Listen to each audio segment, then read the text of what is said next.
আজকের লাঞ্চ মেনুতে ছিল ডিমের ঝোল আর কাঁচা আমের চাটনি। তারপর সন্ধ্যাবেলা একটু বেরিয়েছিলাম শপিং করার জন্য। এই সব কিছুই থাকবে আজকের ভিডিওতে। হেই হ্যালো এভরিওয়ান, আমি তনুশ্রী আর আমার আরো একটা নতুন মিনি ব্লগে তোমাদের অনেক অনেক অনেক ওয়েলকাম। ভিডিওটা জানো তো ছিল নববর্ষের আগের দিনের। সকাল সকাল ঘুম থেকে উঠে আমি ঝটপট সমস্ত কাজ করে নিচ্ছিলাম। তখন প্রায় ঘড়িতে বেজে গিয়েছিল 12:30। আজ জানো তো তিতলি আমার সাথে ঘুম থেকে উঠেছে তখন প্রায় 7টা বাজে। তাই অন্য দিনের তুলনায় তিতলির সেদিন একটু তাড়াতাড়ি ঘুম পেয়ে গিয়েছিল। তাই আর কি সমস্ত কাজ ফেলে তাকে খাইয়ে ঘুম পাড়িয়ে আবারও চলে এসেছি রান্নাঘরে। আর এখন বানিয়ে নিচ্ছি আমের চাটনি।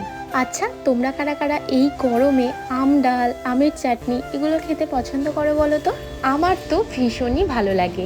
যাই হোক, দুপুরে খাওয়া দাওয়ার পর আমরা ওই 5:30-6টা নাগাদ কিন্তু বেরিয়েছিলাম। অনেকদিন ধরেই জানো তো ভাবছিলাম তিতলির জন্য কিছু ডেলি ওয়্যারের জামা কাপড় কিনতে হবে। তোমাদের যাদের বাড়িতে বাচ্চা আছে তারা তো জানোই বাচ্চাদের জামা কাপড় কত তাড়াতাড়ি নষ্ট হয়ে যায়। কিন্তু জানো তো আজ যাই কাল যাই এই করে করে যাওয়াই হচ্ছিল না। তাই নববর্ষের আগের দিনই আমরা বেরিয়ে পড়েছিলাম বাড়ির ক্ষুদে সদস্যদের জন্য কিছু শপিং করতে। আর জানো তো এই বাচ্চা নিয়ে বাচ্চাদের জামা কাপড় কেনা সত্যি ভীষণ কষ্টে। তিতলি প্রথম আধ ঘন্টা 40 মিনিট তো ভীষণ ভালো থাকে, আর তারপর ওর যে কি হয় ও ভীষণ কান্নাকাটি করে আর একদমই থাকতে চায়। আর এখানের ভিড়টা জাস্ট দেখো, মাথা ঘুরে যাওয়ার মতো। আর এইসবের মধ্যে ক্যামেরা অন করে শপিং করাটা আমার পক্ষে একদমই সম্ভব হয়নি। শেষের দিকে তিতলি এত বিরক্ত করছিল যে কোনো রকমের বিলিং প্রসেসটা কমপ্লিট করেই আমরা চলে এসেছি। যাই হোক, কি কি শপিং করলাম তিতলির জন্য সেগুলো অবশ্যই তোমাদের সাথে শেয়ার করব।